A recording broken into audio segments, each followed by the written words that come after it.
नमस्कार, खबर बिहार में आपका बहुत स्वागत है। आपके साथ मैं हूं सलोनी श्रीवास्तव। मेरा अहम खबर से बुलेटिन की शुरुआत करते हैं। नरकंकाल मिलने से एसकेएमसीएच फिर से विवादों में घिर गया है। दावा किया जा रहा है कि अज्ञात शवों को अस्पताल परिसर के पीछे ही जला दिया जाता था, लेकिन किसके आदेश पर ऐसा होता था? बड़ा सवाल है जिसका जवाब अभी तक नहीं मिला है। कुछ लोग हैं जो ये भी दावा कर रहे हैं कि सीएम के दौरे से ठीक पहले बड़ी संख्या में शवों को यहां जलाया गया था। अगर ऐसा है तो ये जांच का विषय है। स्वास्थ्य विभाग को इस मसले पर सामने आना चाहिए, लेकिन स्वास्थ्य मंत्री गायब हो गए।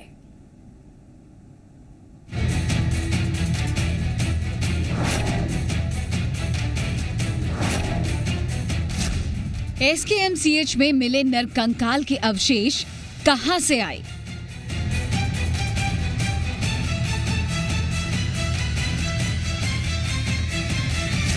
क्या अस्पताल परिसर में अज्ञात शवों को जलाया जाता था?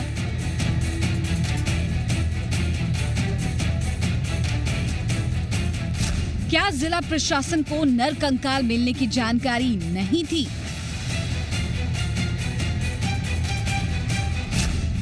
या फिर परिसर में शवों के जलाने के पीछे पैसे का खेल चल रहा था? ये वो सवाल हैं जो एसकेएमसीएच में मिले नरकंकाल के अवशेषों के बाद सभी के दिमागों में कौंध रहे हैं कि इतनी बड़ी संख्या में नरकंकाल आए तो आए कहां से? क्या अस्पताल परिसर को शमशान बना दिया गया था? क्योंकि इस खुलासे के बाद कंकाल मिलने का सिलसिला जारी है। एसकेएमसीएच में लापरवाही का आलम बदस्तूर जारी है। कल हुए खुलासे के बावजूद हालात में सुधार नहीं दिख रहे हैं। हम तस्वीर दिखाना चाहेंगे कि ये एसकेएमसीएच के पीछे का परिसर है और जब इस मामले का खुलासा हुआ, सरकार ने पूरे मामले की जांच का आदेश दिया।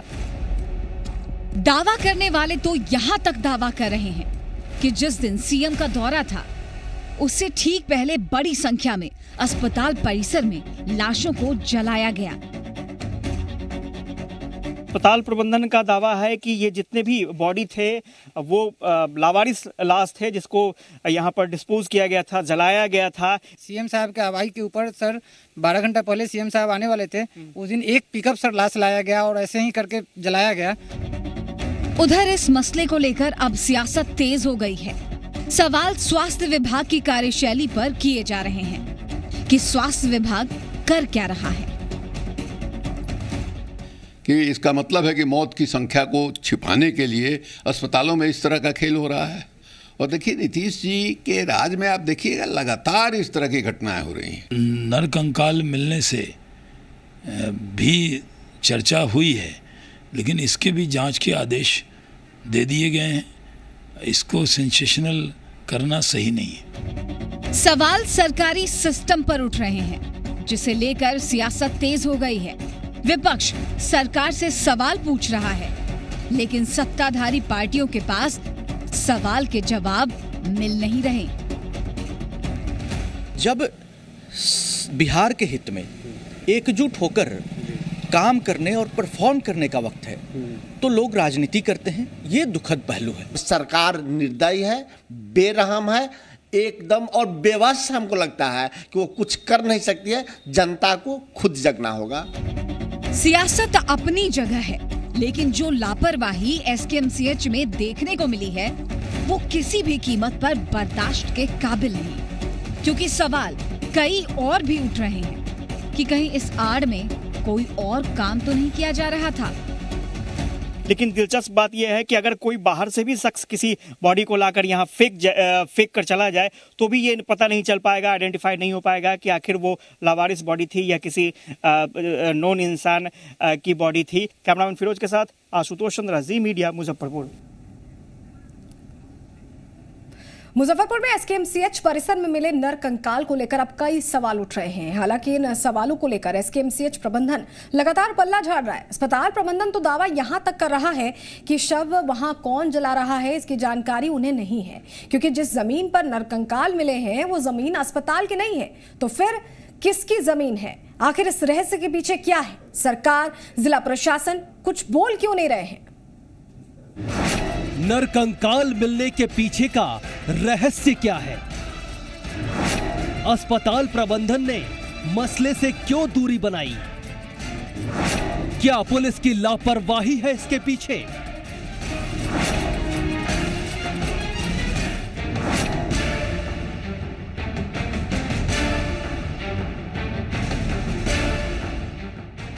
SKMCH के पीछे मिले इन नरकंकालों के अवशेष को लेकर अस्पताल प्रबंधन के जवाबों ने कई सवाल खड़े कर दिए हैं। शव कहां से आए? कौन लेकर गया? किसने शवों को जलाया? और किसकी जमीन पर शव को जलाया गया? इन सारे सवालों के जवाब जब अस्पताल प्रबंधन की तरफ से दिए गए तो हम भी चौंक गए। अस्पताल प्रबंधन का दावा है कि जिस जमीन पर नरकंकाल के अवशेष मिले हैं वो SKMCH का है ही नहीं और 28 मई को पुलिस अपने साथ डेड बॉडी लेकर गई। लेकिन पुलिस ने क्या किया? उन डेड बॉडी के साथ इसकी जानकारी SKMCH के पास नहीं है। सर, आपके कैंपस में अगर हड्डियां जलती हैं, आप ये कैंपस का सबसे पिछवाड़ा है। मेरे कैंपस से ये काफ़ी दूर है। वहाँ मेरा कैंपस समाप्त होता है, जहाँ मैंने बताया कि वहाँ वन विभाग का प्लांटेशन काफ़ी दिनों से है, जो जंगलनुमा जगह है। जिले के विभिन्न थानों से अज्ञात शब्द, अननोन डेड बॉडीज पोस्टमार्टम के लिए पुलिस लाती है। पोस्टमार्टम के उपरांत पहचान हेतु 3 दिनों के लिए 72 घंटे के लिए वो मेरे स्वगृह में छोड़ के जाती है और समय सीमा समाप्त होने के बाद वो कुछ दिनों के बाद उनको ले जा करके उसका दाह संस्कार करती है। ये काम पुलिस का है और पुलिस किया करती है। SKMCH दावा कर रहा है कि डेड बॉडी जलाने का काम अस्पताल का नहीं है, बल्कि ये जिम्मा पुलिस के हाथ में है। तो क्या पुलिस ने इस जगह का इस्तेमाल शवों को जलाने के लिए किया? बड़ा सवाल है। अगर ऐसा है तो फिर पुलिस अधिकारी सामने क्यों नहीं आ रहे हैं? जिला प्रशासन कहां है? दुनिया भर में नरकंकाल का मसला गूंज रहा है, लेकिन आला अधिकारी कुछ बोलने को तैयार क्यों नहीं है? डीएम भी जो बोल रहे हैं उससे कुछ साफ नहीं हो रहा है। ये अस्पताल परिसर में होना उचित नहीं है। इसको ध्यान में रखते हुए हम लोगों ने तत्काल प्रभाव से सभी संबंधितों को निर्देशित किया है कि आगे से भविष्य में इस प्रकार के अनआइडेंटिफाइड ड्यूटी केसेस का जब भी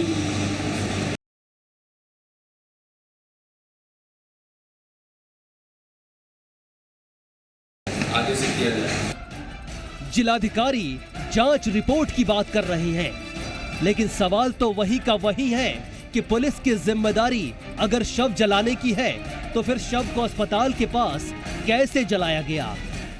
क्या पैसों के खेल में ऐसी लापरवाही तो नहीं बरती गई? आशुतोष चंद्रा, जी मीडिया, मुजफ्फरपुर। बिहार में चमकी बुखार ने नए इलाकों में दस्तक दे दी है। उधर इसकी चपेट में आकर मौत के आगोश में जाने वाले मासूमों का आंकड़ा 168 जा पहुंचा है। हालांकि अब मुजफ्फरपुर में नए मरीजों में भारी कमी आई है। इन सबके बीच लापरवाही पर कार्रवाई भी हो रही है, तो साथ ही साथ सियासत भी जारी है।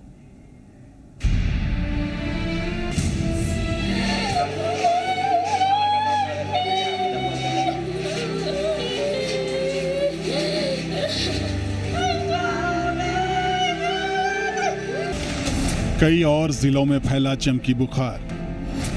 मासूमों की मौत का आंकड़ा 165 के पार। मौसम बदलने का कब दिखेगा असर? उत्तर बिहार में नौनिहालों की मौत का कारण बने चमकी बुखार ने कुछ और जिलों में दस्तक दे दी है। कटिहार में 3 साल की एक बच्ची में चमकी बुखार के लक्षण पाए गए हैं। उधर वैशाली में 2 बच्चे चमकी बुखार से पीड़ित पाए गए हैं। उनको इलाज के लिए पटना रेफर किया गया है। हाजीपुर सदर अस्पताल में 9 बच्चे चमकी बुखार से पीड़ित हैं। उधर मधेपुरा में भी चमकी बुखार से पीड़ित बच्चा मिला है। चमकी बुखार ने छपरा में भी दस्तक दे दी है। इससे दहशत का माहौल है। वहीं छपरा और वैशाली से रेफर एईएस पीड़ित मरीजों का पीएमसीएच में इलाज किया जा रहा है। आजकल हम लोग एईएस के लिए बहुत ज़्यादा सेंसिटिव हो गए हैं, इसलिए हर कन्वल्सन का मरीज एईएस का मरीज लगता है। ये 2 मरीज जो आए हैं, एक छपरा से मिथिलेश हैं, 4 वर्ष उम्र है, और दूसरा वैशाली की दुर्गा है जिसका 3 वर्ष उम्र है। ये तीनों कन्वल्सन विथ फीवर के मरीज हैं, इनको हम लोग इन्वेस्टिगेट कर रहे हैं। ये निश्चित रूप से नहीं कहा जा सकता है कि AES के ही मरीज हैं। उधर मुजफ्फरपुर के SKMCH में AES पीड़ित 2 मासूमों की मौत के बाद इस बीमारी से पीड़ित बच्चों की मौत का आंकड़ा 167 तक जा पहुंचा है।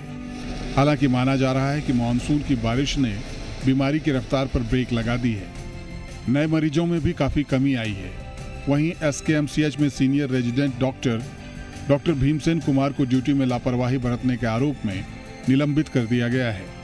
कि लापरवाही की वजह से किसी डॉक्टर को शायद सस्पेंड किया गया है। ये डिपार्टमेंट किया है, इसमें मैं कुछ है नहीं।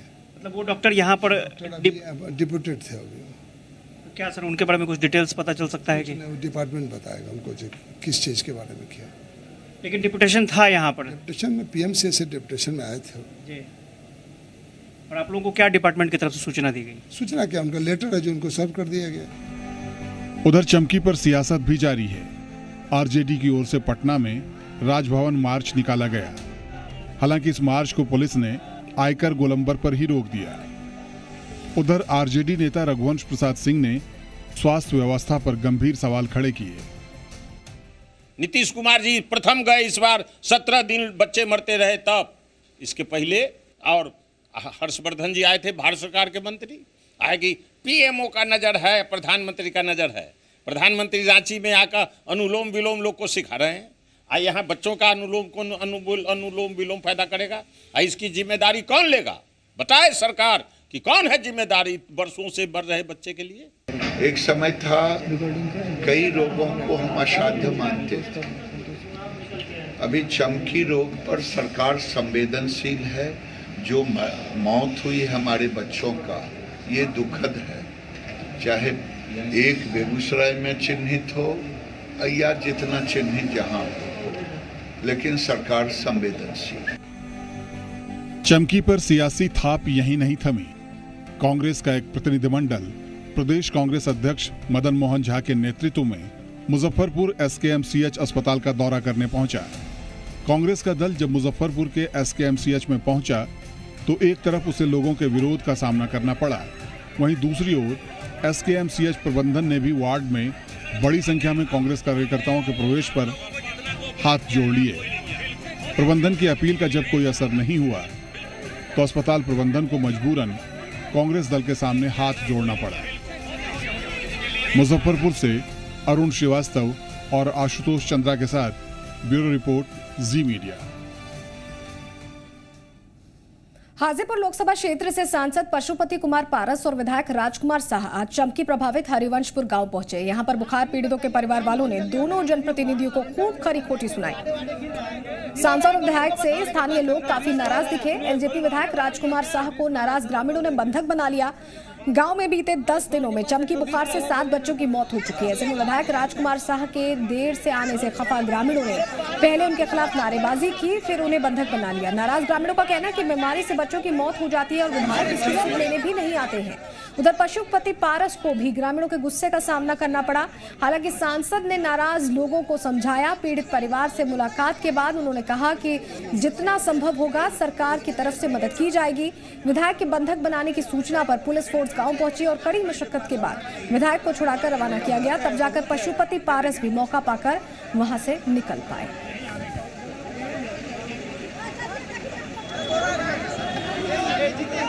आज मंत्री साहब आने वाले थे तो आज इनके दरवाजे पर जाएगा, इसको बैठाइए। तो ये बोलेंगे कि हम तो सबसे बड़का काम कर दिए, तो क्या किए? तो हम तो मुन्ना शुक्ला को हरा दिए, अब क्या करें?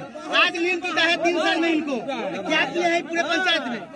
और डिस्को पर डांस करने के लिए इनको 16 तारीख के चांदनी में टाइम था। यह बच्चा मर रहा है 10 तारीख से, तो आने के लिए टाइम नहीं था। दारू पी के डांस करने के लिए, एंजॉय करने के लिए टाइम है। गरीब का बच्चा मर रहा है तो गरीब का बच्चा नहीं है, जानवर है। गरीब अमीर का बच्चा है। किस पार्टी से विधायक है? LJP के हैं। LJP के हैं, हाँ। और कहते हैं कि हम तो 3 करोड़ में टिकट खरीदे, हम क्या करें? हम पैसा कमाएंगे तब क्या करिए? मैं कल आया हूँ और आज मैं यहाँ आया हूँ, फिर शाम में दिल्ली चला। इस गांव में इतने बच्चे मर गए पारस जी, इसके बाद आप लोग की नींद खुली। इस पर हमने पिछले 10 दिन से हम इस गांव आ रहे हैं, देख रहे हैं न ORS बांटा गया था, न किसी तरह का साफ सफाई। आज जब आप आए हैं तो यहाँ पे ब्लीचिंग पाउडर छिड़का हुआ है, क्या माना जाए? ठीक है, मैं जाऊँगा जाकर के मैं हेल्थ मिनिस्टर से भारत सरकार में बात करूँगा और बिहार के मैं हेल्थ मिनिस्टर से बात करके जो भी समुचित इलाज होगा उसकी व्यवस्था मैं कराऊंगा। मुजफ्फरपुर में चमकी से मौत का मामला अब सियासी रंग लेने लगा है। RLSP अध्यक्ष उपेंद्र कुशवाहा ने सीएम नीतीश कुमार का इस्तीफा मांगा है। उपेंद्र कुशवाहा ने कहा है कि 15 साल से सत्ता में रहने के बाद भी सूबे की स्वास्थ्य सेवा को सीएम नीतीश कुमार ने ठीक नहीं किया है। उन्होंने कहा कि सीएम इस्तीफा दें और चुनाव में चले जाएं।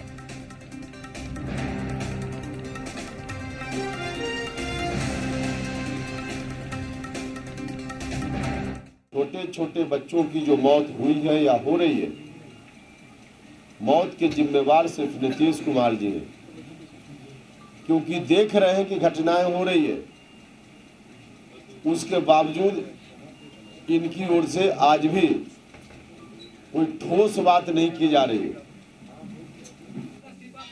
डॉक्टर हर्षवर्धन जी का इस्तीफा हम नहीं मांगेंगे, अभी तुरंत सरकार बनी है, अब इस्तीफा करके कोई दूसरा मंत्री वहां बन जाए, इससे समस्या का समाधान नहीं होगा।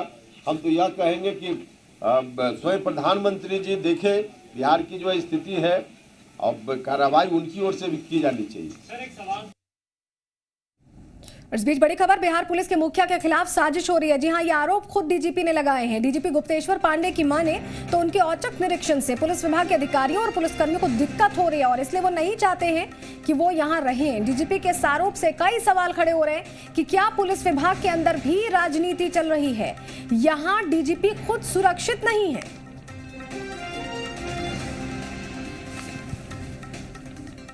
अधिकांश लोग 100 में 90% लोग, पुलिस के लोग हमारे साथ हैं, हमारी टीम में हैं।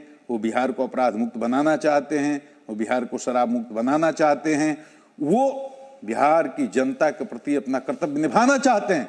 लेकिन जैसे किसी भी संगठन में, किसी भी ऑर्गेनाइजेशन में कुछ ऐसे लोग होते हैं जो संगठन के लिए खतरे होते हैं, तो मुझे ये कहने में संकोच नहीं है कि हमारे विभाग में कुछ चंद मुट्ठी भर ऐसे लोग हैं और वो किसी रैंक में हो सकते हैं। और तो ऐसे लोगों को बुरा भी लगता है जब उन पर मैं दबाव बनाने की कोशिश करता हूं, तो उनको खराब लगता है, तरह तरह की अफवाहें फैलाने की कोशिश करते हैं, मेरा मनोबल गिराने की कोशिश करते हैं। लेकिन मैं बिहार की 12 करोड़ आवाम के लिए काम कर रहा हूं, मेरा मनोबल गिरेगा नहीं। और जो लोग आगे बढ़ते हैं। तेजस्वी के पुराने बंगले को लेकर नया विवाद शुरू हो गया है। नीतीश सरकार ने तेजस्वी के पुराने बंगले में जो भी खर्च हुए थे उसे नियमों के मुताबिक माना, यानी नीतीश सरकार ने तेजस्वी को क्लीन चिट दे दी है। लेकिन इस क्लीन चिट पर नीतीश सरकार के डिप्टी सीएम सुशील मोदी ने सवाल खड़े कर दिए हैं। तो क्या भवन निर्माण विभाग की तरफ से दिए गए क्लीन चिट में कुछ गड़बड़ी है? क्या इसीलिए डिप्टी सीएम ने सवाल उठाए हैं, या फिर ये एक सियासी लड़ाई भर है जिसमें बैकफुट पर दिख रहे सुशील मोदी फ्रंट फुट पर बैटिंग करने को आमादा है?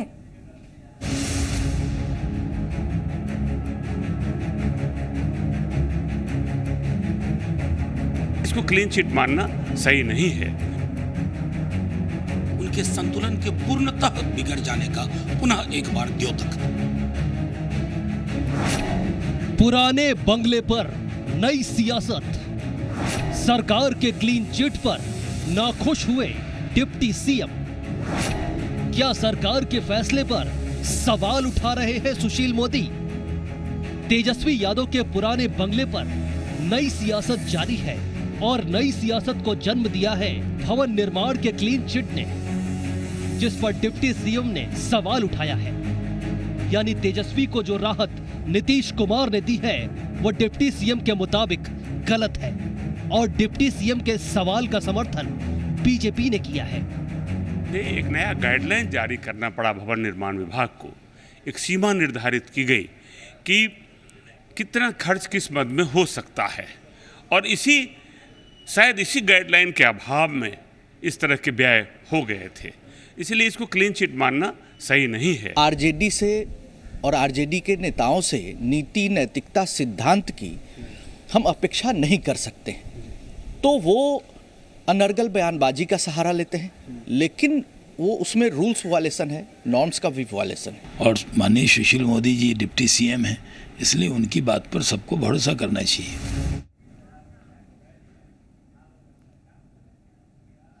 समस्तीपुर की बात करते हैं, जहां पर दूल्हे की करतूत के कारण पूरी बारात को बंधक बना लिया गया।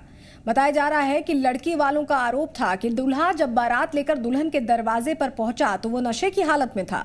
नशेड़ी दूल्हे को देख लड़की ने शादी से इनकार कर दिया, जिसके बाद लड़की पक्ष के लोगों ने दूल्हे सहित सभी बारातियों को पूरी रात बंधक बनाए रखा।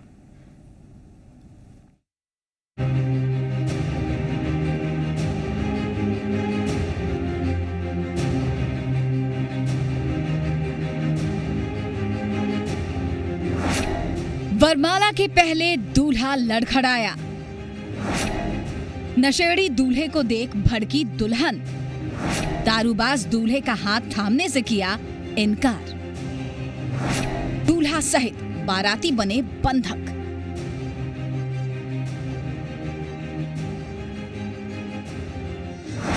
चौखट पर बारात पहुंच चुकी थी। बैंड बाजे पर बाराती झूम रहे थे।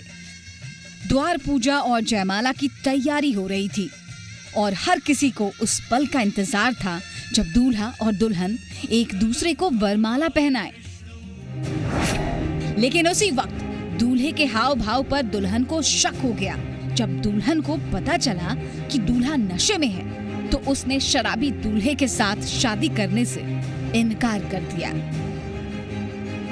लड़की के इस फैसले का परिवार के सदस्यों ने भी समर्थन करते हुए शादी से इनकार कर दिया। दरअसल पूसा थाना इलाके के मोरसंड गांव के सुरेंद्र महतो ने अपने बेटे सूरज कुमार की शादी मुफस्सिल थाना इलाके के रसलपुर निवासी ओम प्रकाश की बेटी से तय की थी। लड़की वालों का आरोप था कि दूल्हा जब बारात लेकर दुल्हन के दरवाजे पर पहुंचा तो वो नशे की हालत में था।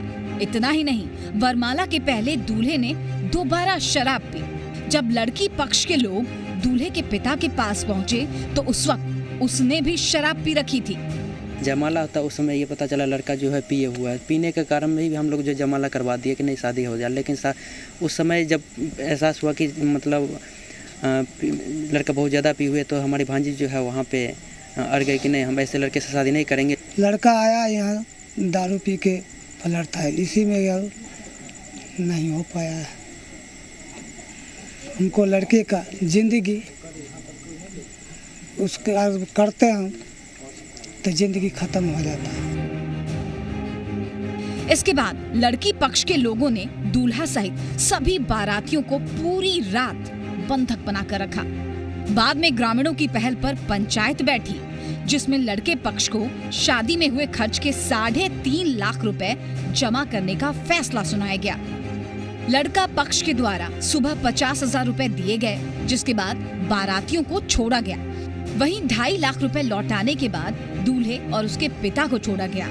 रात को बारातियों को बंधक बनाए जाने की सूचना दूल्हे की बहन ने थाने को दी। तो बताया कि कुछ नहीं हुआ, ऐसा बोल रहे हम लोग ऐसे ही शादी में उनके लिए आया था लोग, और लोग दारू पी करके जो आया था हंगामा कर रहा था तो हम लोग भाई वो शादी करने से इनकार कर गए। शादी में जो पैसा है वो पैसा रिटर्न कर दिया, पैसा उसका रिटर्न कर दिया, समझौता हो गया तो चलेंगे। दुल्हन की साहस ने उसकी जिंदगी नर्क बनने से बचा दी, साथ ही उसे परिजनों का भी सहयोग मिला। इस घटना ने शराबबंदी के सच को भी लोगों के सामने ला दिया। समस्तीपुर से संजीव नैपुरी के साथ ब्यूरो रिपोर्ट, जी मीडिया। और इसी के साथ खबर बिहार में इतना ही। दीजिए इजाजत।